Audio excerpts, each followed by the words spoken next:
Hello, fans. Yes, Top Flight Football returns this weekend with La Liga 2026-2027 getting underway 30 years after his first stint. José Mourinho is back, and with Real Madrid, they need him again. He's back to rebuild Madrid, but can he stop Barcelona from doing the Three-Peat? There's a lot more to discuss on this episode of the 50-50 Football Podcast. Lots about transfers and some discussions to be held as well on other interesting and major topics, including the Super Cup final.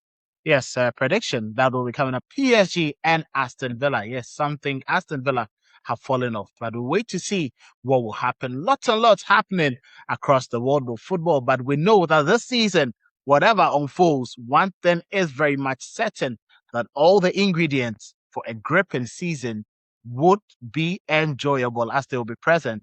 Let's get ready for an exciting season beginning this weekend. My name is Kelvin Oswanta, and I'm doing this with Kweku Zadidi and then Mangana Nana Asare. It's a wonderful time to get into the season after the World Cup. We are so back, Kelvin. From a short commercial break. An exciting time. Yes. Any quick notes on exciting things you saw this preseason? Starting from you, Mangana. Oh, the preseason, I've been able to see a couple of games, mostly United games. So yeah, United look good in terms of how they play. Like there seems to be some, improvement from the season before. So yeah, hopefully they're able to translate it into the league season. Hopefully they're going to translate it into the new season. Kwaku, any quick notes that you picked from, the preseason so far? I mean, it's early days yet. I think Liverpool are in for an interesting season. It's going to be a roller coaster ride for Liverpool, especially with where their team are and the sort of players that they are bringing in. I don't know what went into a decision to bring Ronaldo Araujo from Barcelona to Liverpool. The decision is we need a centre back. I think it's going to be very, very interesting. I'm really looking forward to Mourinho's return back to Spanish La Liga. I followed all their preseason games. I watched every single one of them. I would reserve my thoughts on Man United for next week when we discuss the Premier League. I have a lot of unpopular views about the team and the he always has unpopular views. He always has unpopular views. 2027 EPL as well. But but what do you think? Hey, what do you think about Amorim starts at ancient of days, as old as you are, you remain the same. Ancient of days, so he never changes. Wow, it's never going to change. But the one I was coming to, and I'm sure AC Milan fans will be regretting, yeah. Mm-hmm. No, I said AC Milan, the hierarchy deserve it. They had the chance to choose between Glasner and Amorim, and they went for Amorim. Yeah. It was quite poor. Very, very poor decision from them. But they'll be served their own dose. It's just preseason. Let's get into the La Liga. It's going to be an exciting season. Mourinho is back at a time Real Madrid need him the most to break the dominance of Barça. If Barça continue this, they'll be winning their third consecutive La Liga title this season. But could Mourinho be, the hindrance to Barça getting that three-peat? Starting with you, Kwaku, yes, we'll give you the honors because Jose is your man. What does he bring to this Real Madrid team? And how do you think the season is going to unfold for Madrid? First of all, I want to say a prayer for Jose. It's very important that I say this prayer for Jose. So, Minister. Yes. I will say a quick prayer for Jose, and because this is like a redemption act for him or a redemption opportunity for him. And I hate to use the word redemption because I really don't think he needs to redeem anything, but he needs to basically bring back the years the locust and cankerworms have eaten. So here's my quick prayer. Yehowa ekat, we hata et Yehowa, Elohika bika luvika, uvika na veshika, uvika miyobika, Hodiyasha. Our Father who art in heaven, Yehowa ekat. So that's my short prayer for Jose. I have high hopes for Jose this season. I have high hopes for Real Madrid this season. Barcelona as well. But, from the context of Real Madrid, I like to speak from the context of Real Madrid. In the last 2 seasons, they've come up second best against, of course, Hansi Flick's Barcelona. And I think Hansi Flick has done very well with this Barcelona squad. I've always said they don't have the best of teams, but they found a way to play to get the results. Lamine Yamal has been a revelation, rightly so. He won La Liga Best Player of the Year last season. But let's not forget that 2 seasons ago, Barcelona won the league with about 94, 96 points, if I'm not mistaken. No, 88 points actually. It was 88, 84, so 4-point difference. And then the following season, they went on to win with 94 points. I think it became 8-point difference between Real Madrid and Barcelona. Of course, the El Clasico played a role, right? So they lost the second El Clasico, which gave 3 points away to Barcelona. And I say this for a reason. I try to make people understand that, yes, the El Clasicos are very much important, especially from the psychological point of view. But losing the El Clasico alone is not enough for you not to win the league. It's important to note that as well.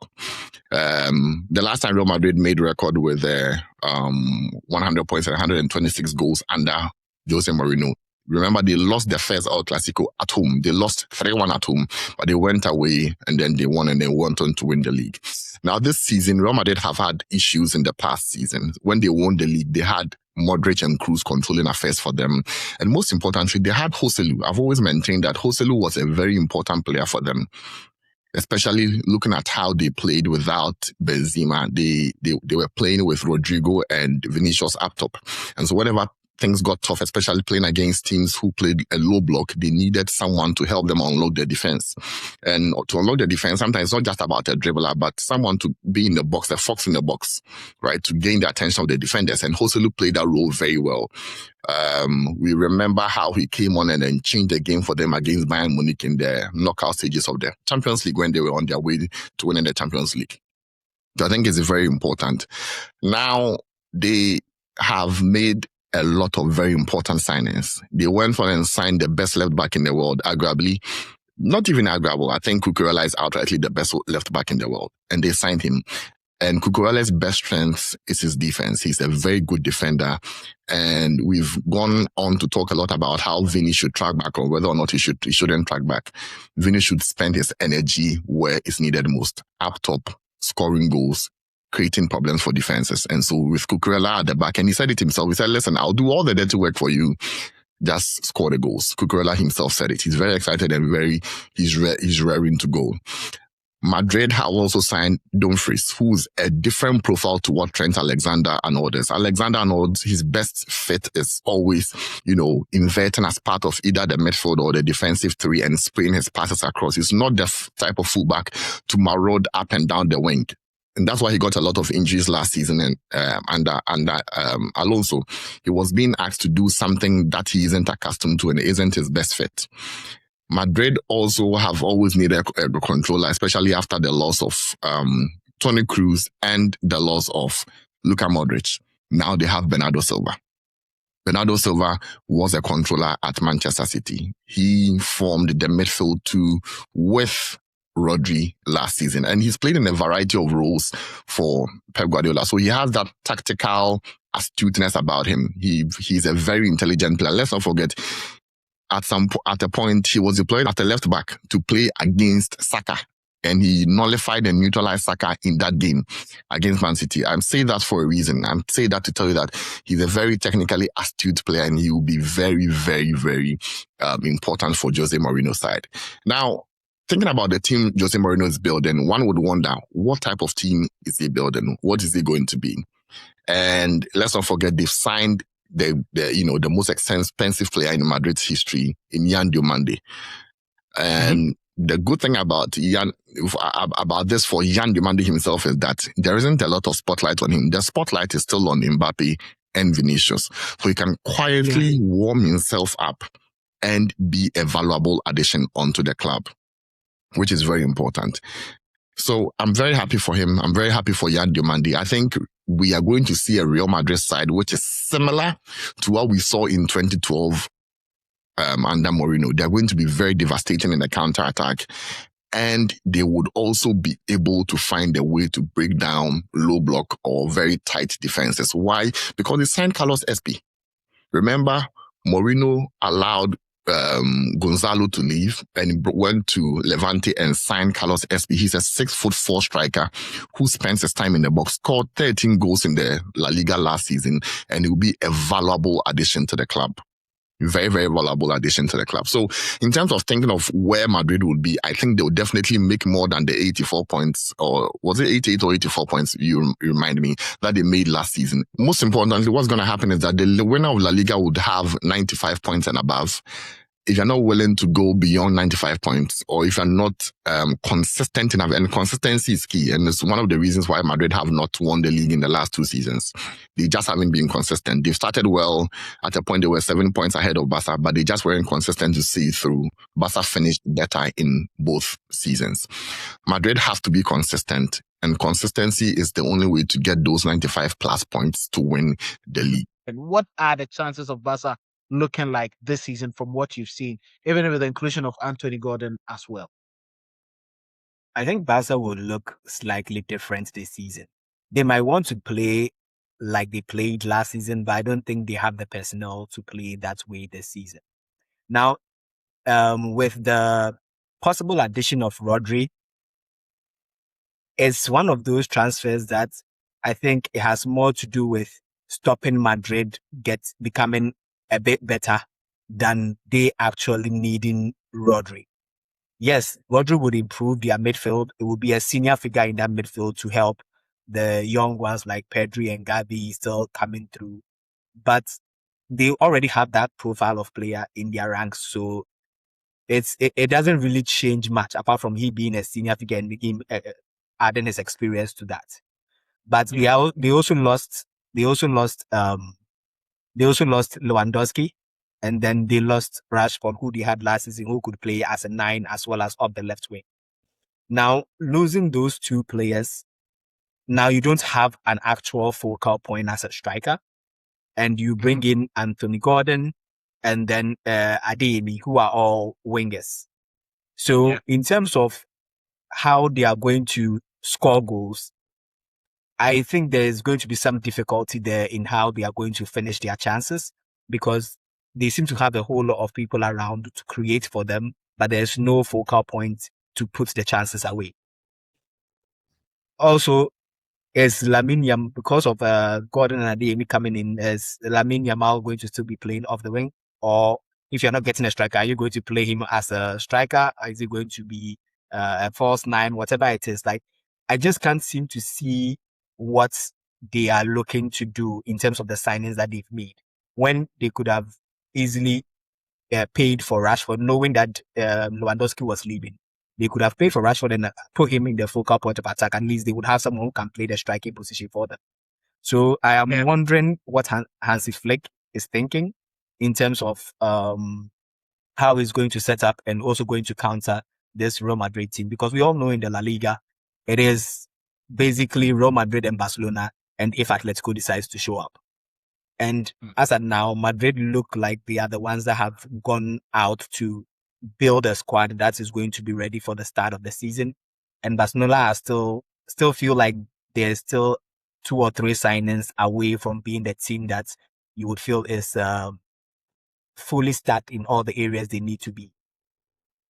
So, but don't you think they really have an interesting season?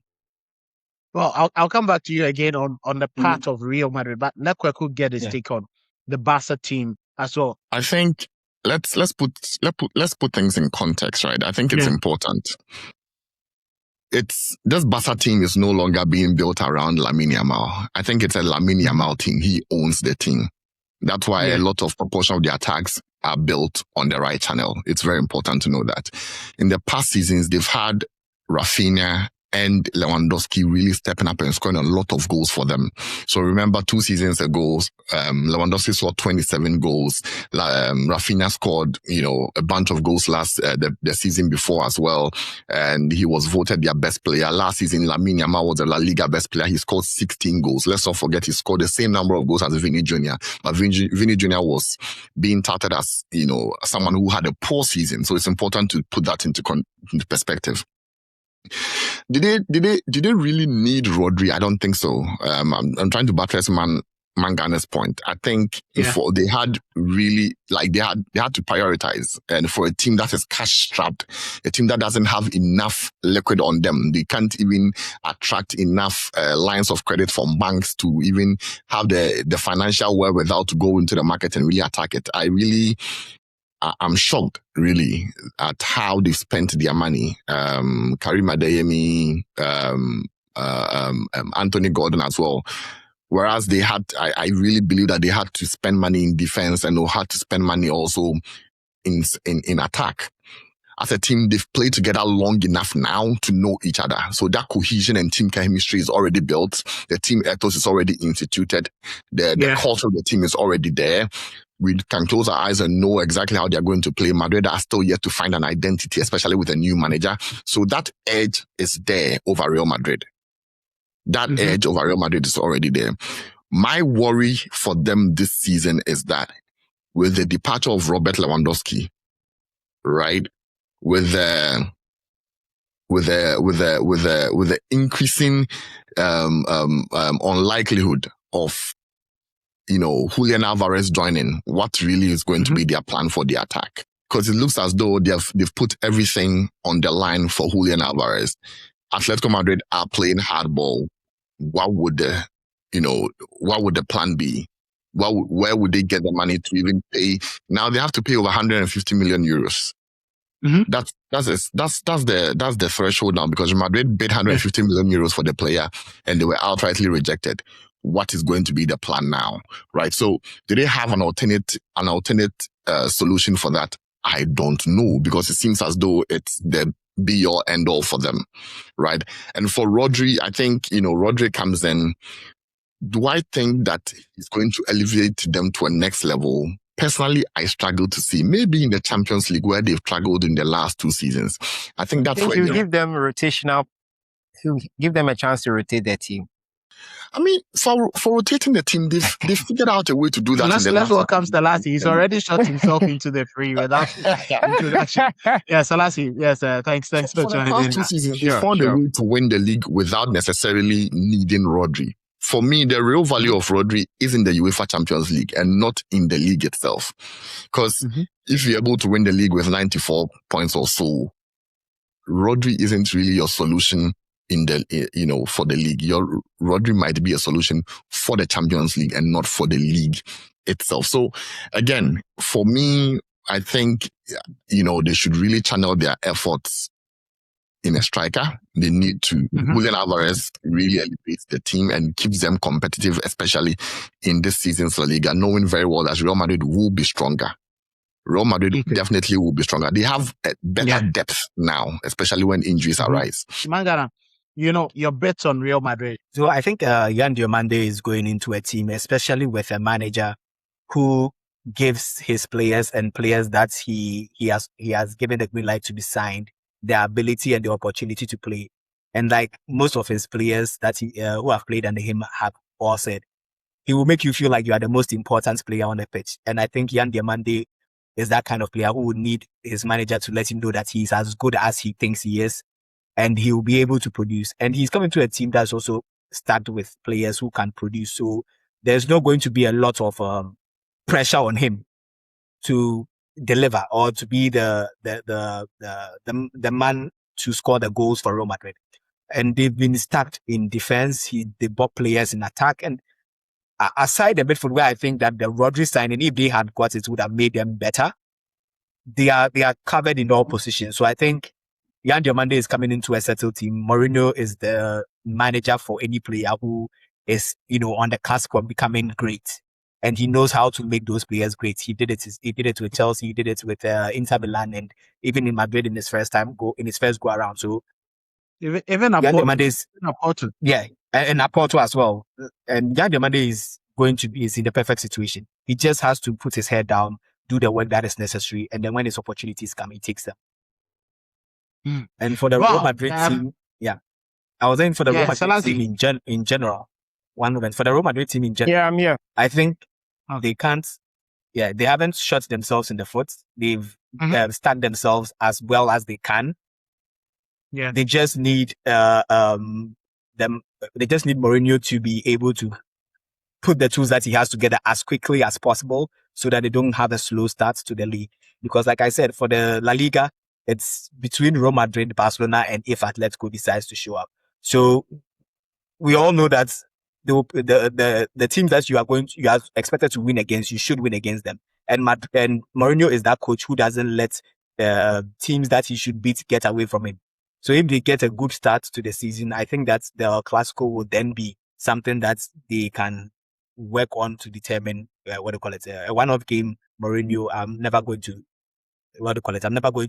put it past him from winning an El Clasico, even if he doesn't have the best of players to play it. Salasi, what do you make of the new football season in Spain?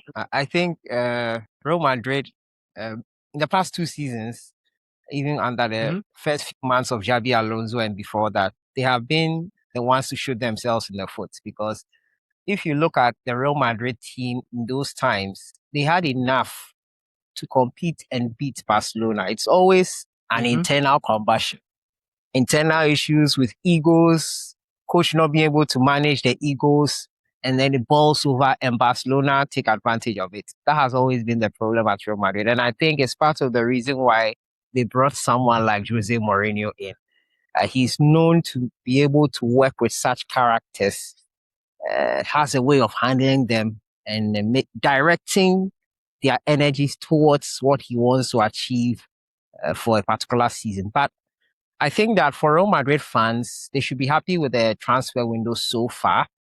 Yes, getting Rodri would have been great and it would have given them that added edge. The fact that he went to Barcelona, yes, I understand the disappointment. But when you look at the squad depth that they have right now, I don't see how they do not win the La Liga or even the Champions League. I really don't see it because you have at least 2 or 3 players in every position and they are all top players.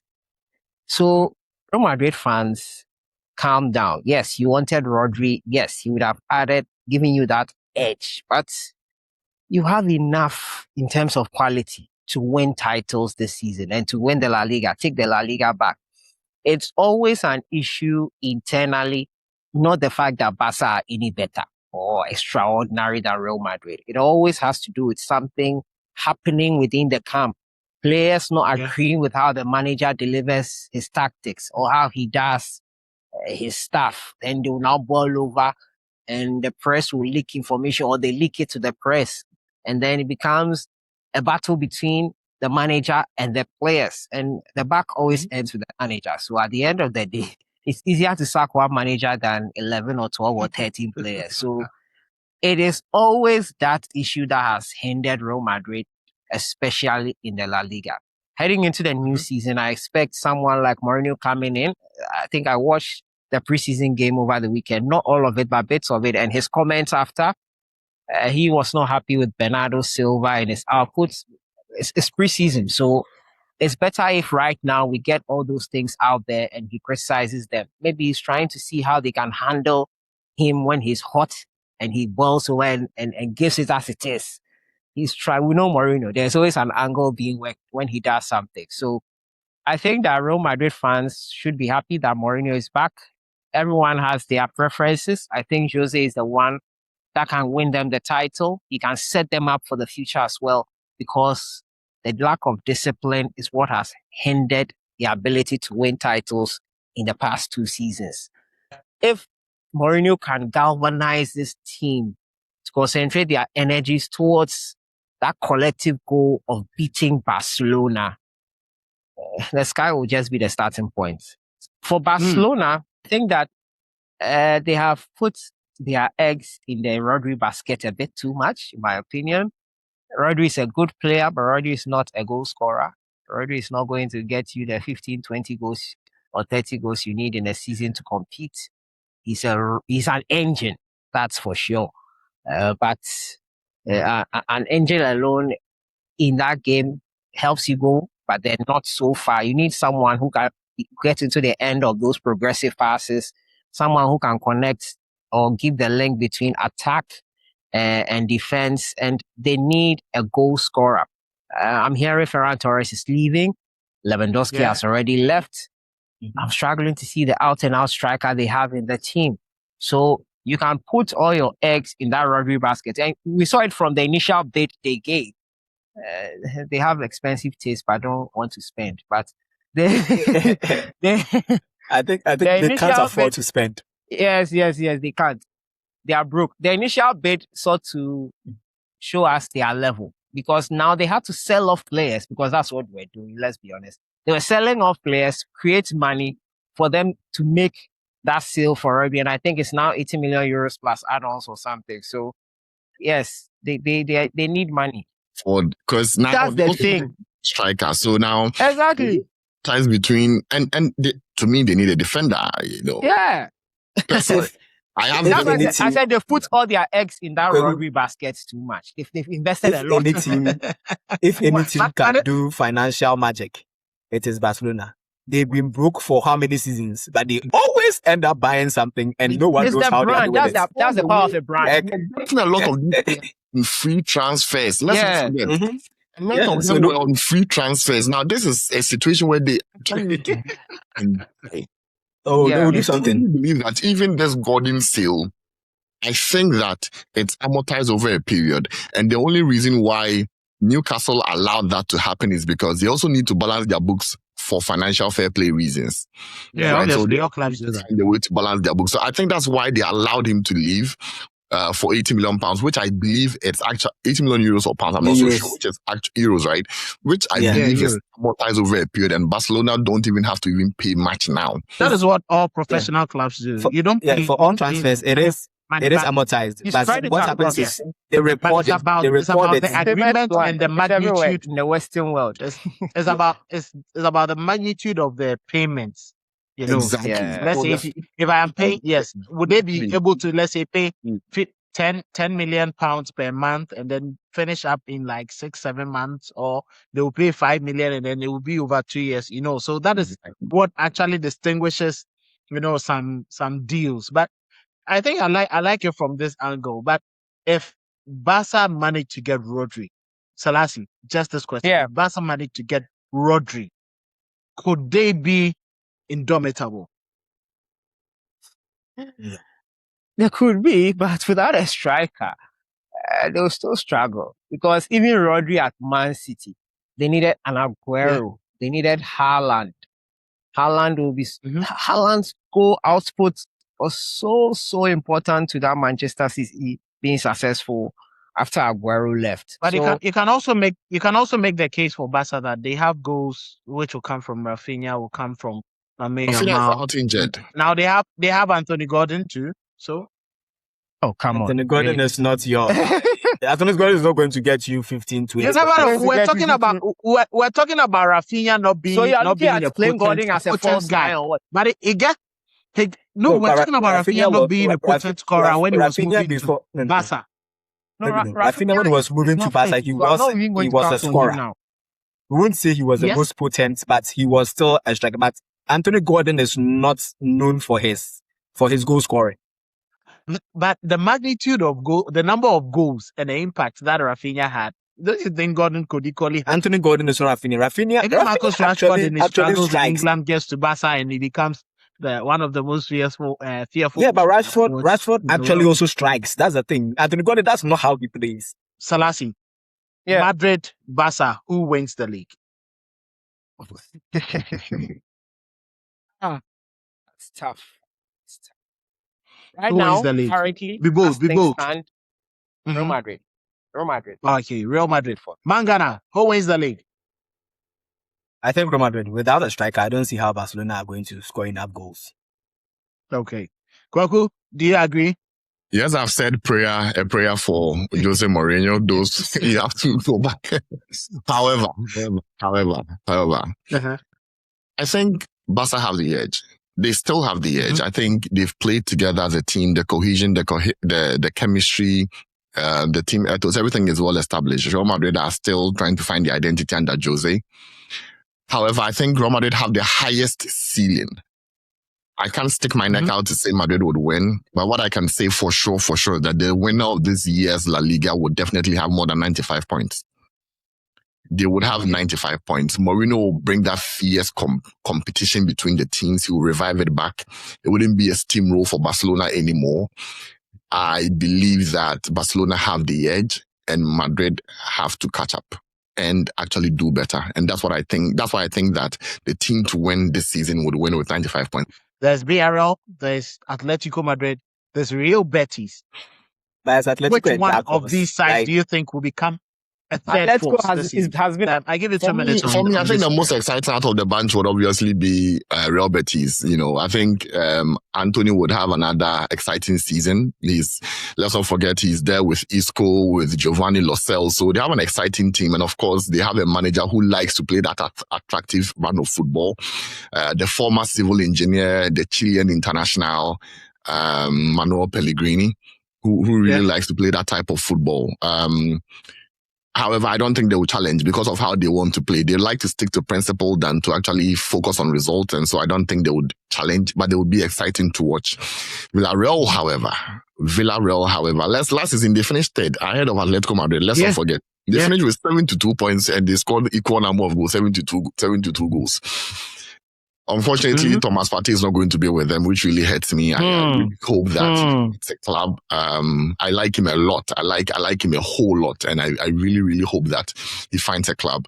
But I think that, you know, Villarreal would also be a force to reckon with. One player that they have whom I love so much, I really wanted a big team to snap him up is Papi Gueye. I've spoken about him a lot. I think that Papi Gueye would have another amazing season. Unfortunately, he hasn't had the opportunity to be signed. I think they fall between fourth to fifth for me. And I think, let me say this categorically clear. They are not my dark horse to win La Liga, but they are my dark horse to make us, you know, stop calling it a 3-team league. They would come in and actually cause chaos. They would pick up points from the big teams and, you know, they would make the top 3 competitive. Atletico would actually have to work hard to finish third if they want. And I think Atletico's biggest headache this season is to keep Julian Alvarez. And that's where I'll end it. Now, Mangana, 2 minutes for you. Yeah, we know Atletico is not a dark horse, but that is the problem with the league. Like the gap between the first two is so wide that even a third team as potent as Atletico, who have won the league in recent times, is still considered a long shot. But I would definitely go with Atletico as the dark horse to win the league outside of the two. The bookmakers have them priced at 14-1 to win. And I think their advantage is that they have a manager who has been there for 16 years.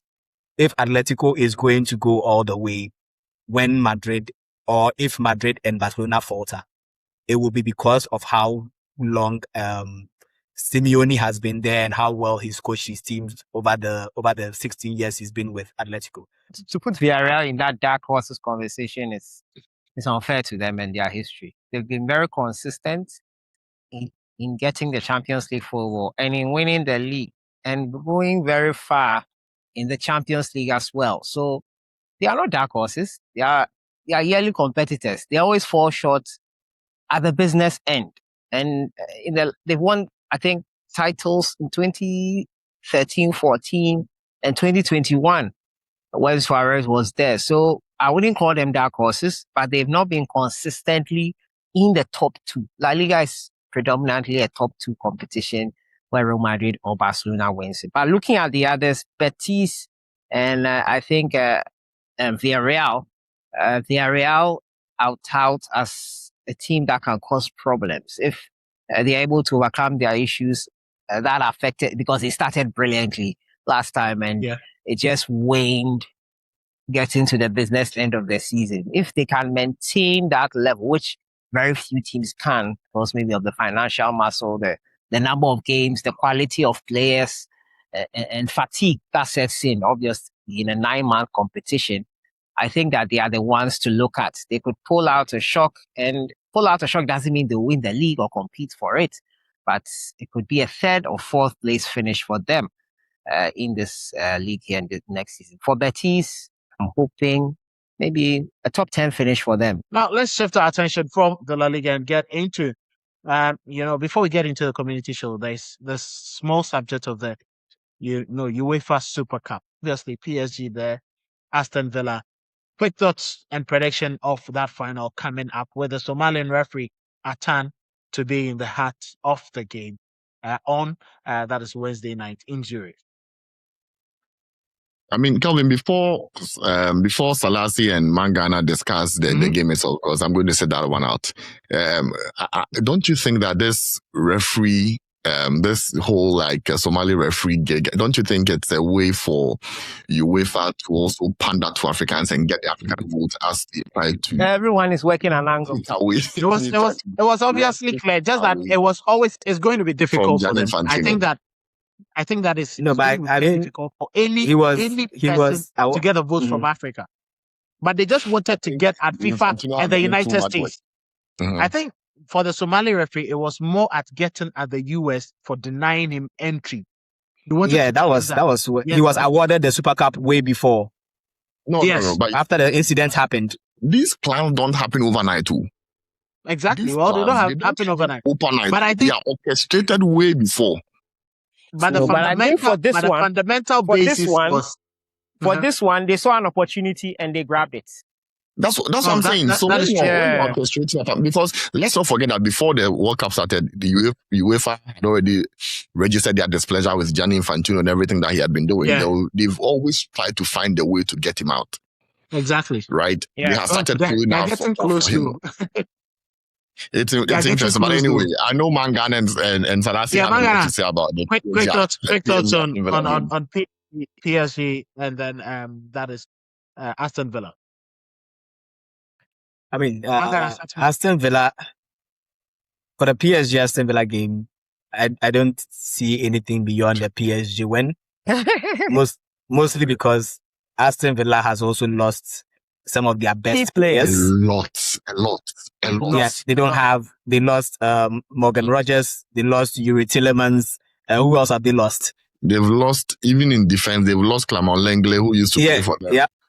Now they have Lindelof, and then they have Espi Konsa won't be ready because he was at the World Cup. Yeah, because he just returned. I think they are returning today or yesterday. To be ready as well because Martinez was also, he went to deep stages of the World Cup. They have to play with a completely new midfield as well. Yep. So Kamara is probably going to play with who? Is it Manzambi? Manzambi isn't even ready. I haven't seen Manzambi is not ready. Yeah. He's not ready. Yeah. Okay. And so I think they don't have that. They don't have their team. Lucas Digne has joined PSG too. Let's not forget Lucas Digne has also joined PSG. They've lost a whole lot. Yeah. Left back. So it's going to be Ian Martin at left back. Yeah, they don't have the team that would even start the season, let alone those that they've lost being replaced. So unless by some divine intervention, I don't see how that team is going to be able to beat the PSG team, because PSG they have their preferred midfielders who came in and even got 45 minutes against Man United. So they'll be ready for this game. Their younger players too have been very good on during preseason, and they will probably occupy the attacking positions for them because there will be no Dembele, there will be no Kvaratskhelia is still in that Doué, Bakola. There will be no Doué, Bakola, and Dembele, but they have Kvaratskhelia available. They have Vitinha, they have João Neves. Like from the back to the midfield, they have their starters available to play. Just in attack is where they don't have everyone available, but they have enough with Mbai and Mayulu and other players to who be able to put in a shift and then score those goals. So I don't think Aston Villa have enough to counter what PSG will do. But maybe it will be one of those weird games where No, it won't. Don't try. Don't even. You wait. You won't even wait for your time. You want to. Man, gonna wrap it all up in 10 seconds. I think Salas is basically telling us that there's nothing more to add. We'll move into Okay. All right. It's going to be it's going to be a drubbing. It's going to be a drubbing, but hopefully, the wannabe Cristiano Ronaldo will turn up. That is Alejandro Garnacho will give us at least. Oh, well, we forgot about Alejandro Garnacho. I saw a couple of his highlights and I'm like, oh my goodness, it was terrible. Like, couldn't even the part. Oh, Charlie.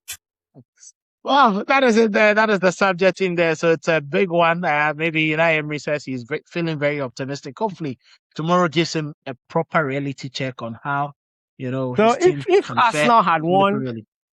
if Arsenal had won the Champions won, League, yeah. they would have been playing in the Super Cup and then the Ye- Community Shield on Sunday. I think they would I have mean, altered the dates, right? They would have, played- they would have, Nah, yes, played back. they should have been They would able have to played play. it. If you play, yes, there's Wednesday and They would have played Sunday, it. so it's not, Wednesday, Sunday is like playing a Wow. midweek Champions League and then Yeah, a yeah. weekend league game. exactly. So you have to Yes, determine it was what you want to quite fair. prioritize. And There's they would a have reason prioritized the why Super Cup. Yeah, they would have Yeah. prioritized the Super The Cup. reason favorites bad. in it. We get to you there. But let's get into the Community Shield as we try to wrap it all up. There's a big one: Manchester City, Arsenal, or better still, Arsenal, who are the Premier League champions, against Manchester City. I think the on Community that. Shield is a glorified preseason friendly, but if there's bragging rights at stake, in this case there always is, the teams will want to win. And I think that each of the managers will treat it as a preseason friendly where they still learn a lot from their players, what they are good at, what they can do for the team heading into the season. I'm expecting a very interesting game. I think Man City will win it. This game here, Man City will beat Arsenal. Governor isn't happy at all. Yeah, Man City will beat Arsenal. And it's not taking anything from Arsenal, but it will not mean much. Pep is no It will longer not there. mean- yeah? There's no Pep. Man City. There's no Pep. There's So- no Rodri, there's no Bernardo Silva. Doesn't matter. It's Arsenal. Haaland They won't can still play as win it. well. They can still win it. They don't need a Haaland to beat. They can still win it. Man City. Oh, I'm being serious here. Man City will win. All right. Oh, yeah, so that's you think it goes for Manchester City? Yeah. Arsenal have Look at what no they did in chance the at all. Emirates Cup. Victor Gyökeres turned into an Agolu master. I think it will continue. That's it. You know, That's it. that It will was continue. But You on a know- more serious note, I think that Yeah. Arsenal are still getting into the groove in the upcoming season. They will grow and get better. Obviously, they are the defending champions for just one season, but they are still the defending champions. Now, yes, Kwaku, before Mangana, wraps it up. Yeah. I think you said it, so I don't have much to add. I just think that, although Man City have lost Pep Guardiola, although they are going to play without Rodri and Bernardo Silva, who have been the two anchors in midfield, they still have enough quality. They have Tijani Rangers, who looks to be in an upward trajectory from the games I've seen in preseason. You might call it preseason or whatever, but he still looked sharp in those games. They have obviously Mateo Antoine Kovacic, who's Semenyo. back. Antoine Semenyo is picking up where he left off from last season on the left wing. Savinho is going to play. Of course, Omar Mamouche is always a handful, not the most prolific player, but he's always a handful. Ruben Diaz is already back in the team. Mateus Nunes is already back in the team. They have almost a full complement of their squad, barring just a few players. I think that with Arsenal's struggle against Man City, they've only won once in their last 5 games. Man City slightly have the edge. Mangana, yes, what do you have to say? I'm going to go on the limb and say Arsenal will lose the game. It's for the reasons that they've all documented. I'm going into that game. Man City have the more ready players. More of their team is back. They are more ready to play that game. You think so? You with- actually think so? Oh yeah, I mean, with Arsenal's team, the problem is Arsenal hasn't been banging in the goals. And the reliance on set pieces this season wouldn't matter because they're going to clamp down on a lot of the dark arts that most fans thought played into Arsenal's favor. So in that instance, it means that there will be some goals that Arsenal are not going to get. And Gyökeres throughout the preseason, I've not still seen the prolificness that we expect from him. So if he can't necessarily be banging the goals on a consistent basis, and he's not even going to start on a consistent basis, then what are we really looking at? For Maresca, this is a game because everyone expects a drop off Man City because there's no Pep. This is a game he needs to win and win convincingly to kind of like prop up his own confidence and the confidence of his players and the fans to know that there might be no Pep now, but we are still as good as we can be. Well, I still go for an Arsenal victory, whether you like it or not. Enzo Maresca is not manager. And Arteta is going to fear. Thank you so much. Thank you so much, Mangana. Thank you so much, Kokus Sadidi. Selassie, Sahara football, yes, it's been an exciting conversation. We know that lots will be coming up next weekend as we build up to the Premier League itself. And then, yes, as Antiko Toko at Harmonia, had to folk have paid, their money to rainy heading. So they've also liberated themselves. There is the small matter of Ghana not having a coach, just 1 month to the qualifiers of Pamoja 2027. That is the AFCON 2027. And the Black Queens and their failure, we are waiting for Thursday. If they fail to we'll come back at them and we'll concentrate on how a manager who was going to play a major tournament was being considered as an assistant to the Black Stars. Misplaced priorities. A lot more to talk about later on when we get into the show again. That's it for this breakdown of the La Liga 2026-2027 here on the 50-50 Football Podcast. José Mourinho's return, Barcelona's title defense, and the fight for the top four between Atletico, Real Betis, and Villarreal. There's also the Community Shield clash between Arsenal and Manchester City that we discussed. Who is going to win? Well, the gentlemen believe that is a win for City, and the UEFA Super Cup showdown on Wednesday, PSG, Aston Villa. PSG, huge favorites, but can Unai Emery cause a shock against that is another Spaniard, Luis Enrique, who's virtually taking over European football in the last of the and Africa's biggest star so far. So the referee Atan will be the center man. We'll wait to see how he is going to fare with lots of questions about the number of games given to African referees at the World Cup. The storylines are set. Now it's over to the pit to see how everything is going to play out. Don't forget that when you listen to this episode, you need to share the link with a brother, with a friend, with your, colleague, football banter mates, and then let them enjoy. When you have any comments, your predictions, leave them in the comment section, and we are going to respond to you. We're going to do justice to that. Thank you for tuning in to the 50-50 Football Podcast. My name is Kelvin Olson. I did this with Kwekusa from Menta Didi to Nanasari Mangana to Selassie from Sahara Football. Don't forget to follow us across social media handles for more football content and let us know your predictions for the new season. The social media handle, the 50-50 Football Podcast. Lots of exciting, news and content for you to feed on. Until next time, make sure you keep the conversation 50-50.